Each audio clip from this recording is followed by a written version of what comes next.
오늘은 여호수아 3장 1절로 13절을 본문으로 요단에 들어서라 라는 제목으로 말씀을 나누고자 합니다. 어제 본문은 여호수아가 2명의 정탐꾼을 여리고성에 보내는 것으로 시작을 하였습니다. 그리고 우리가 시간 관계상 다 읽지는 못했지만 여호수아 2장 24절은 정탐꾼이 돌아와 보고하는 내용으로 마무리합니다. 2장 24절 우리 다 함께 보도록 하겠습니다. 또 여호수아에게 이르시되 진실로 여호와께서 그 온 땅을 우리 손에 주셨으므로 그 땅의 모든 주민이 우리 앞에서 간담이 녹더이다 하더라. 하나님께서 이 여리고성 뿐만 아니라 가나안 땅을 하나님께서 주셨음을 무엇으로 우리가 알았느냐 하면 그 땅의 모든 주민이 싸우기도 전에 벌써 그들의 간담이 녹아버리는 모습을 보면서 하나님께서 이 땅을 우리에게 주시다는 확신을 하게 됐다고 말합니다. 이 말을 듣고 여호수아가 백성들에게 명령합니다. 두 가지 명령을 내리는데 첫 번째 명령이 여호수아 3장 3절로 4절에 나옵니다. 백성에게 명령하여 이르되 너희는 레위 사람 제사장들이 너희 하나님 여호와의 언약궤에 매는 것을 보거든 너희가 있는 곳을 떠나 그 뒤를 따르라. 4절 우리 다 같이 읽겠습니다.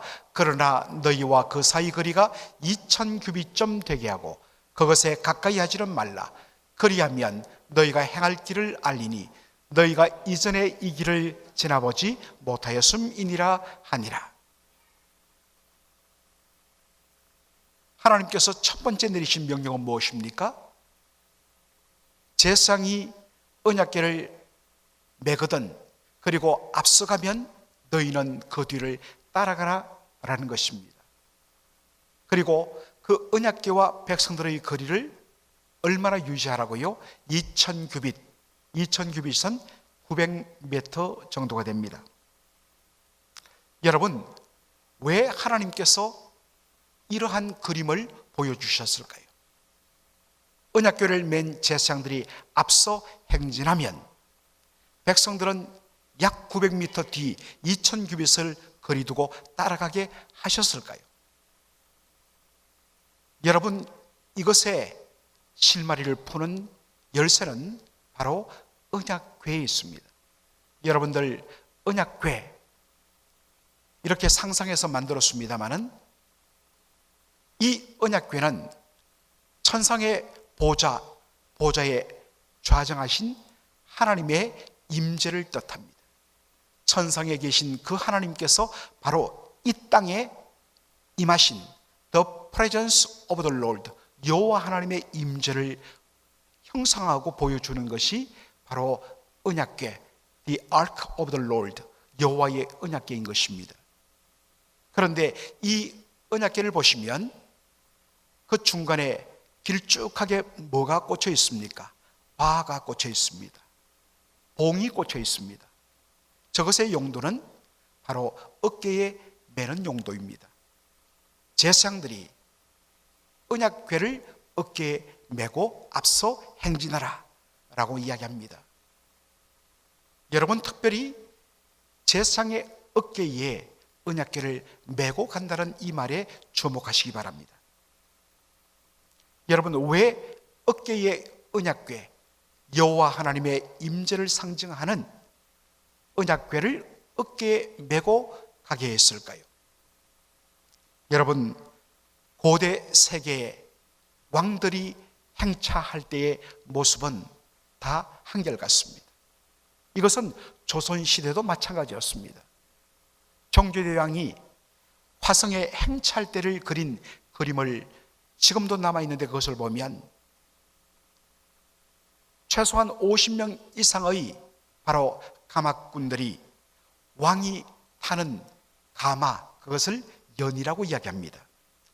여러분들 사극에 보면 종종 그런 장면이 나오는데 아주 어떤 면에서는 간소하게 재현했습니다만 왕이 타는 가마, 그것을 연이라고 하는데 거기에 왕이 올라타면 가마꾼들이 어깨에 그 왕의 가마를 어깨에 메고 행차를 합니다. 나팔을 불며 왕이 자신의 나라의 땅에 임한다는 것을 보여주는 바로 상징적인 장면이 왕의 행차 장면입니다. 제사장들이 어깨에 여호와의 언약궤를 메고 앞서 걸어가는 것은 온 땅의 주인 되시고 온 땅의 왕이신 하나님께서 지금 앞서 가신다는 것을 보여주는 선포 행위입니다.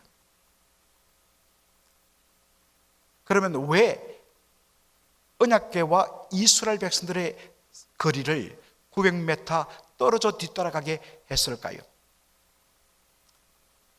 이 메시지는 지금 이 가나안 땅 정복은 너희들이 하는 것이 아니다. 온 땅의 주가 되시는 나 여호와가 친히 이 싸움을 주도한다. 너희들은 내 뒤에서 내가 이룬 그 놀라운 승리를 맛보고 누리면 된다라는 메시지가 이 속에 담겨 있습니다. 바로 이것을 위하여 하나님께서 2000규빗 거리를 유지하게 하신 것입니다. 두 번째 명령이 무엇입니까? 자, 여호수아 3장 5절 우리 다 함께 읽도록 하겠습니다. 여호수아가 또 백성에게 이르되 너희는 자신을 성결하게 하라.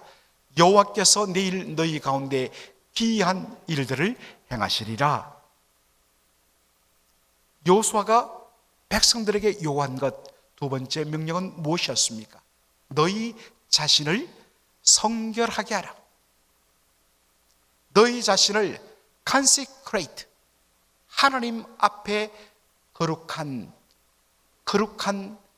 존재로 드리도록 consecrate, 구별하라라는 뜻입니다. 자신을 성결하게 하라는 이 말씀만 나왔습니다마는 구약 성경에 하나님 앞에 자신을 거룩한 존재로 드리기 위하여 자신을 구별하는 두 가지 방법이 있습니다. 첫째는 물로 몸을 깨끗하게 씻는 것입니다. 더러워진 몸을 물로 깨끗하게 씻는 것, 이것은 하나의 상징적인 행위죠. 바로 내 내면의 영혼의 죄로 더러워진 것들을 깨끗하게 씻어내는 것, 바로 철두철미한 하나님 앞에 회개와 하나님 앞에 죄에서 멀리 떠나는 바로 그러한 행동을 가리키는 것입니다. 두 번째로 자기를 성결케 하는 이 방법은 옷을 갈아입는 것입니다. 새 옷으로 갈아입는 것입니다. 여러분, 하나님 앞에 자신을 성결하게 하는데 왜 옷을 갈아입도록 했을까요? 여러분, 고대 세계에서 옷은 그 사람의 신분을 나타냅니다. 그 사람이 어떤 옷을 입느냐, 그것이 그 사람의 존재와 신분을 결정하는 것입니다. 아무리 돈이 있더라도 자신의 신분에 맞지 않는 옷을 입지 못하던 것이 조선시대까지의 풍습이었습니다. 따라서 옷을 갈아입는다는 것, 자기의 신분에 합당한 삶을 요구하는 것입니다. 여러분, 우리는 하나님의 백성입니다. 당연히 하나님의 백성에 걸맞는 삶이 요구됩니다. 하나님의 백성에 합당한 바로 언어가 요구됩니다. 하나님의 백성에 합당한 그런 품위가 요구되는 것입니다. 사랑하는 성도 여러분, 지금 이스라엘 백성들은 가나안 땅에 들어가기 위하여 요단강을 건너기 바로 직전에 놓여 있습니다. 하나님께서 그들을 위하여 놀라운 일을 행하시는 바로 그 앞에 놓여 있습니다. 그런데 하나님께서 싫어하시는 삶을 그대로 간직하면서 그것과 결별하지 않으면서 하나님께서 우리를 위하여 놀라운 일을 행해 달라고 요구하는 것, 이것은 말이 안 되는 것입니다. 그러할 때 하나님께서는 절대로 그 일을 행하실 수가 없는 것입니다. 하지 못해서 하지 않는 것이 아니라 하나님께서 원하지 않는 것입니다. 사랑하는 성도 여러분, 하나님께서 우리를 위하여 놀라운 일을, 교회를 위하여 그리고 여러분의 가정을 위하여 하나님께서 올 한 해 준비하고 계신 줄로 믿습니다. 그런데 그 하나님의 놀라운 은혜를 우리가 온전히 누리기를 원한다면 우리의 합당한 반응이 요구됩니다. 하나님 이야기하십니다. 너희들이 나가서 싸우라 하지 않습니다.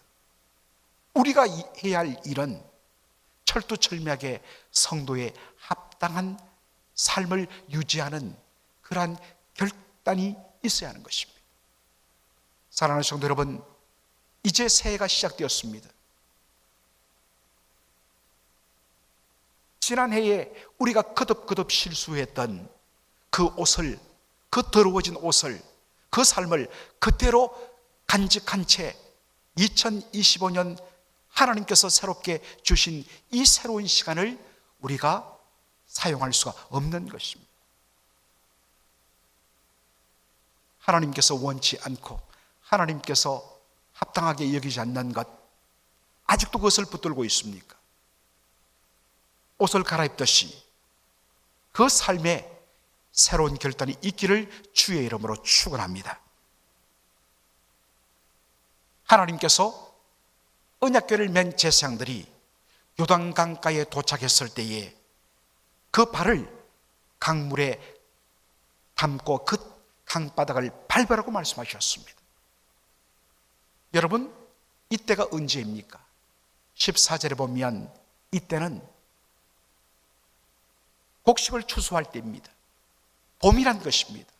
봄이면 저 북쪽 헤르몬 산으로부터 눈이 녹은 물들이 내려오므로 말미암아 평상시에는 많은 분들이 요단강에, 지금은 여러 가지 어려운 형편이라서 이스라엘의 성지순례를 가지 못하지만은 예전에 가보신 분들이 이야기하면 요단강이라고 해서 대단한 강, 한강, 우리 여기 포토맥 강, 저 포토맥 강이 내셔널 하버 정도로 가면 여러분 정말로 바다같이 넓어지지 않습니까? 그러한 강들을 상상하고 갔던 분들은 다 실망을 한다는 것입니다. 가봤더니 에게 겨우 강폭이 한 30에서 50m 정도밖에는 안 되고, 그것도 물이 조금 흘러서 기껏해봤자 발목, 조금 깊은 데는 허리춤밖에 되지 않는데 라고 생각한다는 것입니다. 그런데 여러분, 만일 여러분이 3월 중순에서 4월 초순에 간다면 상황은 달라질 것입니다. 그때는 우기철이라서 여러분의 비가 내리고, 더군다나 저 북쪽 헤르몬산에 쌓였던 눈들이 녹으면서 어마어마한 물이 내려옵니다. 그러므로 강폭이 500m 정도로 그렇게 넓어지고 물살이 급하고 사람의 키를 훌쩍 넘는 그런 어마어마한 깊이를 가지는 거대한 강으로 변한다는 것입니다. 하필이면 하나님께서 이스라엘 백성들을 가나안 땅으로 들어가게 하기 위하여 요단강을 건너는 때를 바로 이때로 정한 것입니다. 그 이유는 뭐겠습니까?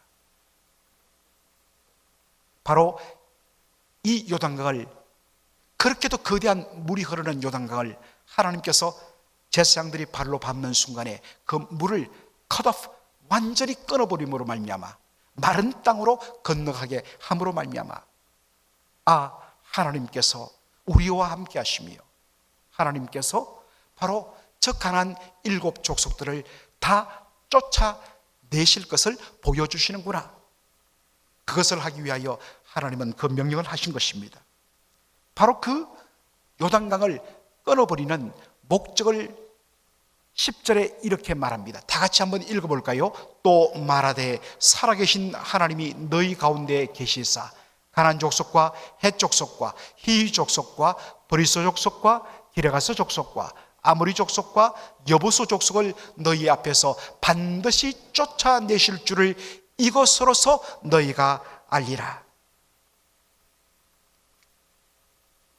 하나님께서 약속하셨습니다. 저 가나안 땅을 차지하고 있던 가나안 7족속을 내가 이 땅에서 쫓아낼 것이다. 그것을 너희로 알게 하리라. 무엇으로써요? 이것으로써.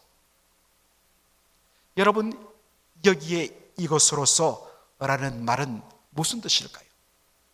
바로 그 거대한 가장 물이 많고 급하게 흘러내리던 이 요단강 물을 끊어버리는 이 일을 통해서 하나님께서 이런 일을 하셨다면 우리 앞으로 눈앞에 놓인 이 가나안 7족속 하나님께서 반드시 쫓아내실 것, 이것을 확신시키기 위하여 하나님이 이 일을 행하셨다는 것입니다.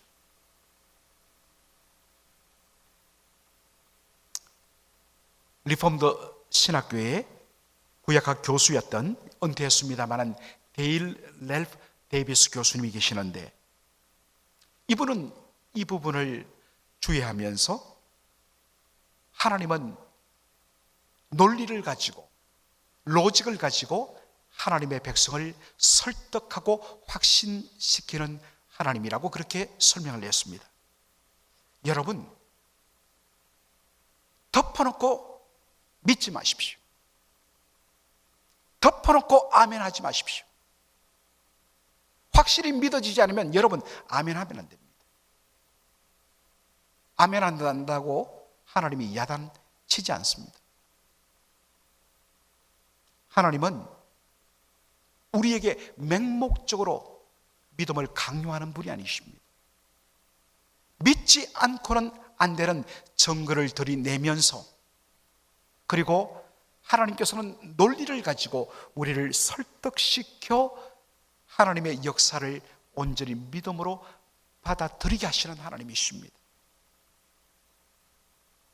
그러므로 여러분, 확신이 안 생기면 여러분 믿지 않는다고 해서 하나님께서 책망하지 않습니다. 우리를 믿게 하시는 것은 하나님의 하시는 일입니다. 그런데 그 하나님은 논리를 가지고 우리를 설득하고 확신시킨다는 것입니다. 가나안 7족속, 저들을 쫓아낸다니 어떻게 우리의 힘으로 그것이 가능할까? 가능하다. 무엇으로 알 수 있느냐? 바로 이것으로 알 수 있다. 요단강을 끊어버리는 이 일을 통하여 하나님께서 가나안 7족속도 하나님께서 이 땅에서 완전히 쫓아내신다는 것입니다. 예수님께서 바로 그 방법을 쓰셨습니다. 먹고 사는 문제로 염려와 근심에 가득한 제자를 향하여 예수님께서 어떻게 설득하십니까? 마태복음 6장 26절 우리 다 함께 읽겠습니다. 공중의 새를 보라. 심지도 않고 거두지도 않고 창고에 모아 들이지도 아니하되 너희의 하늘 아버지께서 기르시나니 너희는 이것들보다 귀하지 아니하냐? 먹고 사는 것으로 염려하는 그들에게 그건 내려놓고 너희는 먼저 그의 나라와 그의 의를 구하라. 그리하면 하나님께서 너희가 염려하며 구하는 모든 것들을 더해 주시리라 말씀을 하셨습니다. 그것을 확신시키기 위하여 예수님 공중에 날아다니는 새를 가리키며 저 새들을 보라. 저들은 심지도 거두지도 아니하지만은 하늘 아버지께서 저들을 먹이고 기르신다. 하물며 너희일까 보냐? 너희들은 이 새들보다 더 귀하지 아니하냐라고 말씀하십니다. 그런데 여러분, 같은 말씀이 기록되어 있는 누가복음 12장을 보면 12장 24절에 구체적으로 이렇게 말씀하십니다. 다 같이 읽어보죠. 까마귀를 생각하라. 심지도 아니하고 거두지도 아니하며 골방도 없고 창고도 없어되 하나님이 기르시나니 너희는 새보다 얼마나 더 귀하냐? 예수님의 논리입니다. 그런데 마태복음에서는 공중에 나는 새들이라고 그렇게 뭉뚱거려 표현합니다. 그런데 누가복음 12장 24절은 구체적으로 어떤 새를 가리킵니까? 까마귀. 여러분, 까마귀는 어떤 새인가? 레위기 11장에 보면 청결규례가 있습니다. 어떠한 짐승은 먹어도 괜찮은 정한 짐승이며 어떤 짐승은 먹어서는 안 되는 unclean, 부정한 짐승인가를 구별하는 리스트가 나옵니다. 그런데 하늘을 날아다니는 새, 날짐승 중에서 먹지 못할 새의 리스트가 나오는데 그 중에 하나, 부정한 새 중에 하나가 뭐냐? 까마귀입니다. 까마귀는 하나님이 부정하게 여기시는 새입니다. 부정하면 여러분 그 씨를 말려버리면 되지 않겠습니까? 제일 좋은 방법은 먹을 것이 없어서 굶주려 죽게 만드는 것입니다. 그런데 예수님 뭐라고 이야기합니까? 하나님이 부정하게 여기는 새인 까마귀조차도 하나님 먹이시고 입히신다. 하물며 너희일까 보니요. 여러분, 신앙은 논리입니다. 하나님은 그저 맹목적으로 여러분에게 믿음을 강요하지 않습니다. 하나님은 논리를 가지고 우리를 설득하여 온전히 항복하며 하나님, 그러므로 제 손에 잡히지 아니하고 제 눈에 보이지 않지만 하나님의 말씀을 따라 믿고 순종하겠습니다. 하나님 책임지실 줄로 믿습니다. 이게 진짜 믿음입니다. 이런 믿음을 가진 사람은 세상이 감당할 수 없어요.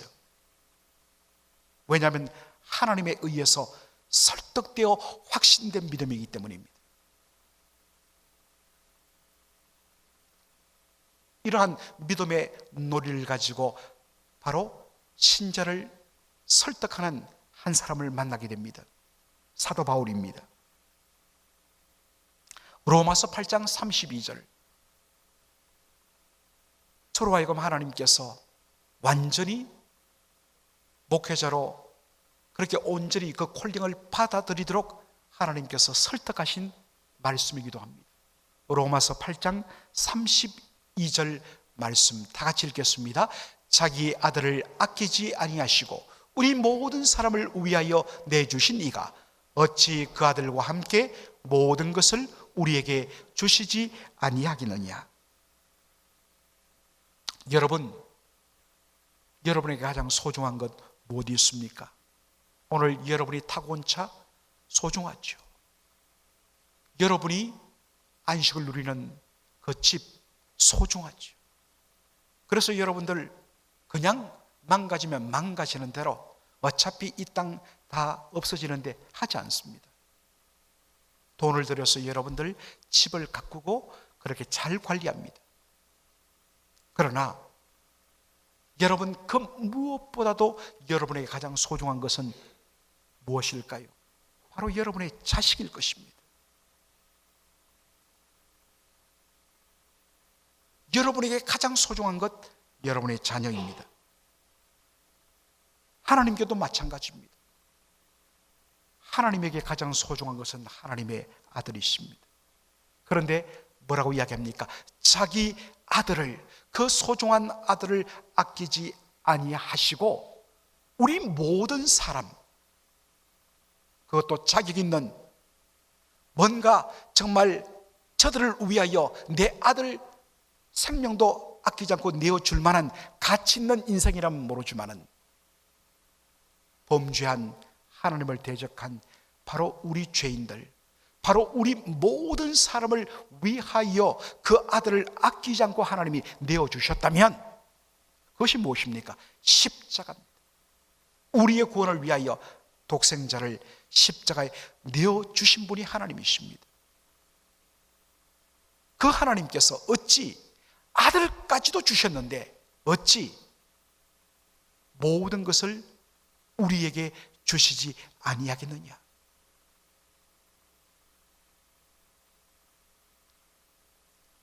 내가 아들은 너를 위해서 내어줬지만은 네가 구하는 것, 그것은 내가 아까워서 도저히 못하겠는데 그러실 분이 아니란 것입니다.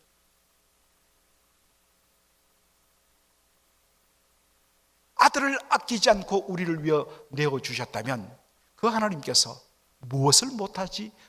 무엇을 하지 못할 일이 어디 있겠느냐라는 것입니다. 여러분, 이것이 신앙의 논리입니다.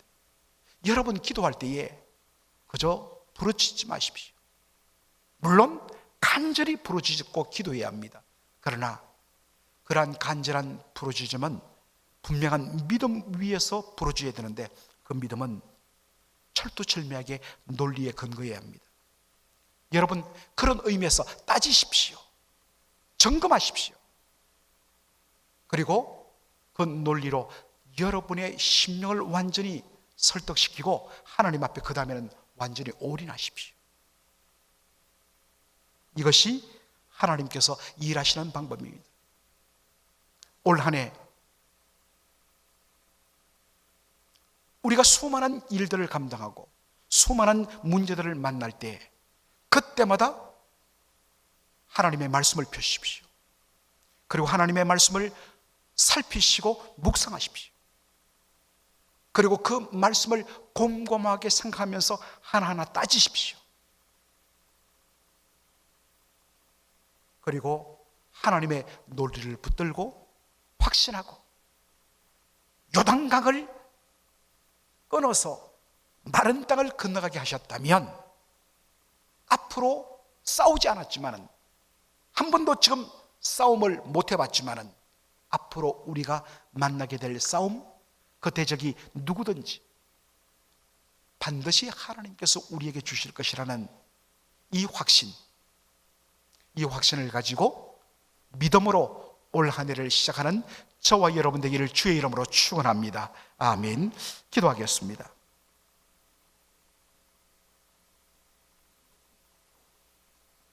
여러분, 오늘 이 본문의 말씀을 가지고 우리 함께 기도하십시다. 특별히 여러분이 지금 당면한 문제를 가지고 기도하십시다. 우리가 싸우는 싸움은 나의 싸움이 아니요, 우리 하나님께서 친히 주도하시는 싸움입니다. 그러므로 하나님의 주권을 인정하고 하나님을 앞세우고 하나님, 우리를 위하여 하나님 친히 싸우실 줄 믿습니다. 저는 믿음으로 그 뒤를 따르겠습니다 라는 그러한 담대한 믿음의 선포를 하시는 여러분 되기를 소원합니다. 이것이 우리의 기도가 되기를 원합니다. 또 하나, 여러분이 가지고 있는 수많은 문제들, 그 문제들 어떠한 것이든지 주님 앞에 내어놓으십시오. 그리고 하나님 앞에 기도하십시오. 하나님께서 우리를 위하여 아들도 아끼지 않고 내어주셨는데 그 아들과 함께 이 모든 일을 우리에게 주시지 않겠습니까? 하나님 역사하실 줄로 믿습니다 라는 믿음을 가지고 담대하게 여러분 선포하시면서 하나님께서 역사하실 것을 믿는다고 믿음으로 고백하는 여러분 되기를 원합니다. 그리고 이제 우리가 함께 기도해야 할 마지막 기도의 제목이 바로 우리 교회를 위한 것입니다. 하나님께서 2024년 한 해 동안 하나님께서 참으로 놀라운 일들을 저희들을 위하여 행해 주셨습니다. 하나님께서 정말로 채워주시고 더해 주셨는데 정말 올 한 해 우리가 더욱더 건강한 교회가 세워짐으로 말미암아 하나님께서 우리 교회를 놀랍게 더 축복하시고 더 성장시키시고 더 채워주시는 은혜를 맛보는 한 해 되기를 원합니다. 하나님, 우리 교회가 정말로 건강하게 되기 위하여서 말씀 훈련에 말씀을 배우는데 올인하고 말씀을 읽고 묵상하는데 완전히 힘을 써는 그러한 교회 되게 하여 주옵소서. 성령을 우리에게 주신 이유가 바로 영혼을 구원하고 주의 복음을 전하는 데 있기 때문에 선교와 전도에 정말 올인하는 우리 교회 되게 해달라고 우리 기도하십시다. 우리의 다음 세대들을 살리는 그러한 교회 되게 해달라고. 하나님, 특별히 우리 교회에 30대, 40대, 50대, 60대의 청장년층들이 하나님 갑절로 더해지는 놀라운 역사가 일어나는 한 해 되게 해달라고. 우리 주일학교와 유스와 EM이 다시 일어서서 정말 올 연말에는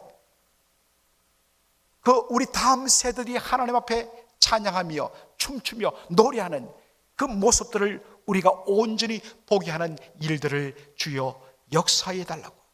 우리가 받은 놀라운 은혜를 우리만 누리면 그것은 건강하지 못합니다.